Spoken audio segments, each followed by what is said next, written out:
Good neighbour to bank on Kodungallur town cooperative bank. 17 ബ്രാഞ്ചുകളിലും anywhere banking സംവിധാനം. സഹകരണ മേഖലയിലെ റിസർവ് ബാങ്ക് ലൈസൻസ് ഉള്ള കൊടുങ്ങല്ലൂരിലെ ഏക കോഓപ്പറേറ്റീവ് ബാങ്ക് എന്ന ബഹുമതിയും KTC ബാങ്കിന് സ്വന്തം. Good neighbour to bank on Kodungallur town cooperative bank.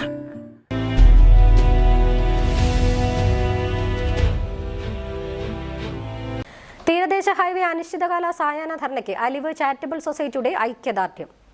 തീരദേശത്തെ ജനങ്ങളുടെ ആശങ്കയകറ്റി തീരദേശ ഹൈവേ തീരദേശത്തുകൂടെ തന്നെ സ്ഥിരപ്പെടുത്തിയ അലൈൻമെന്റ് മാറ്റിസ്ഥാപിക്കണമെന്നാവശ്യപ്പെട്ട് നടത്തുന്ന അനിശ്ചിതകാല സായാഹ്ന ധർണയ്ക്ക് ഐക്യദാർഢ്യവുമായി Aliv charitable society treasurer KK Sulfi dharna ഉദ്ഘാടനം ചെയ്തു.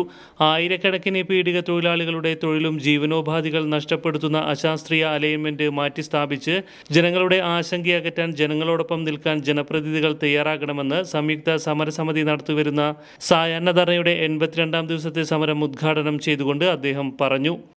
ഉണ്ടാക്കാമല്ലോ, അപ്പുറത്ത് കടയിൽ നിന്ന് കച്ചവടം ചെയ്യാമല്ലോ. നിങ്ങൾക്കറിയാം, കച്ചവടം ചെയ്യുന്ന എന്റെ ശബ്ദം ശ്രമിക്കുന്ന ഓരോ കച്ചവടക്കാരും നിങ്ങൾക്കറിയാം, നിങ്ങൾ കച്ചവടം ചെയ്യുന്ന ആ സ്ഥലത്ത് നിന്ന് 1 ഇഞ്ച് മാറിയിട്ട് നിങ്ങൾ മറ്റൊരു കച്ചവടം ചെയ്യാൻ ശ്രമിച്ചാൽ അതൊന്ന് പച്ചപിടിക്കണമെങ്കിൽ എത്ര വർഷം വേണ്ടി വരുമെന്ന് നിങ്ങളുടെ മനസ്സിൽ നിന്ന് ആലോചിച്ചാൽ മതി.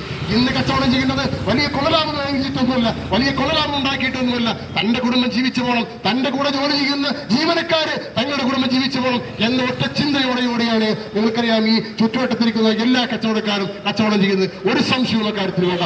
ആ സന്തോഷത്തിൽ ആ കച്ചവടക്കാരന്റെ ജീവിതത്തെയാണ് നിങ്ങൾ ഇല്ലായ്മ ചെയ്യുന്നത്. ഇവിടെ വികസനത്തിന് ആരും എതിരൊന്നുമല്ല. ഒരു കാലഘട്ടത്തില് വികസനം എന്ന് പറയുമ്പോൾ ഈ സോഷ്യൽ മീഡിയക്ക് വരുന്നതിന് ഇത്ര സജീവമാകുന്നതിന് മുമ്പൊരു കാലഘട്ടത്തിൽ കമ്പ്യൂട്ടർവൽക്കരണം കൊണ്ടുവന്നു. ഈ നാട്ടിലെ കമ്പ്യൂട്ടറുകൾ സ്ഥാപിച്ചുകൊണ്ട് കമ്പ്യൂട്ടർവൽക്കരണം കൊണ്ടുവന്നപ്പോൾ അന്ന് അതിനെ എതിർത്ത കുറെ പേരുണ്ടായിരുന്നു. അന്ന് എതിർത്ത കാരണം എന്താണെന്ന് അറിയുമോ? ഈ നാട്ടിലെ തൊഴിലാളികൾക്ക് തൊഴിൽ നഷ്ടപ്പെടും, ഈ നാട്ടില് ഇതുപോലെ ജീവിക്കാൻ സാഹചര്യമില്ലാതിരിക്കും, അവർക്ക് തൊഴിലുണ്ടാകില്ല, അവരുടെ കുടുംബങ്ങൾ പട്ടിണിയാകും. ഇന്ന് പക്ഷേ ആ കാലഘട്ടം ഇച്ഛാശക്തിയുള്ള ഒരു ഭരണകൂടം അത് നടപ്പിലാക്കി പിന്നീട് ഇങ്ങോട്ട് വന്നപ്പോൾ നാം കണ്ടത് സോഷ്യൽ മീഡിയയുടെ അതിപ്രസരമാണ്. ആ പ്രസരമില്ലാത്ത ഇന്ന് ഒരു 10,000-ത്തിന്റെയെങ്കിലും മൊബൈൽ ഫോൺ പോക്കറ്റിലില്ലാത്ത ഒരൊറ്റ തൊഴിലാളി പോലും ഈ നാട്ടിൽ കാണാൻ സാധ്യമല്ല എന്നുള്ള കാര്യം നിങ്ങൾ മറക്കരുത്. അപ്പോൾ അതുകൊണ്ട് വികസനത്തിന് ആരും എതിരൊന്നുമല്ല.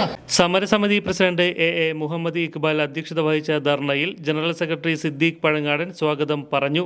KA Muhammad Ibrahim, Saleem Puthankattil, Hasbulla Padiyath, TK Kochu Ibrahim, advocate Zakir Hussain, MA Sulaiman, EK Ibrahim Kutty Moulavi, സലാം അയ്യാരിൽ തുടങ്ങിയവർ സംസാരിച്ചു.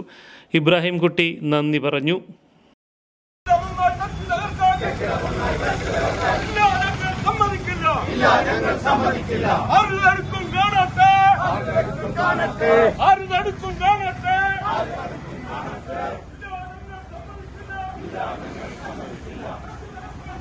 എഞ്ചിനീയറിംഗോ ഡിപ്ലോമയോ കഴിഞ്ഞ് ക്യാമ്പസ് ഇന്റർവ്യൂ വഴി ഒരു ജോലിയാണോ അതോ സ്വന്തമായി ഒരു സംരംഭം തുടങ്ങാനാണോ നിങ്ങളുടെ ലക്ഷ്യം? എങ്കിൽ ഇതിനെല്ലാം സൗകര്യമൊരുക്കുന്ന SNM-IMT മാലിയങ്കരയിൽ അഡ്മിഷൻ നേടും. SNM-IMTയുടെ പ്രത്യേകതകൾ: എഞ്ചിനീയറിംഗ് ഡിപ്ലോമ എന്ന 2 കോഴ്സുകൾ, ഉയർന്ന അക്കാഡമിക് നിലവാരം, പരിചയസമ്പന്നരായ മികച്ച അധ്യാപകർ, ആധുനിക സംവിധാനങ്ങളുള്ള ലാബ് സൗകര്യങ്ങൾ, സംരംഭകത്വത്തിന് പ്രത്യേക വിഭാഗങ്ങൾ, വിദ്യാഭ്യാസ രംഗത്ത് 100 വർഷത്തെ പാരമ്പര്യമുള്ള ശക്തമായ മാനേജ്മെന്റ്, വിജയകരമായ ഭാവി ഉറപ്പുവരുത്തുന്നു. വിശദമായ വിവരങ്ങൾക്കായി വിളിക്കൂ. SNM-IMT engineering and polytechnic college, Maliankara.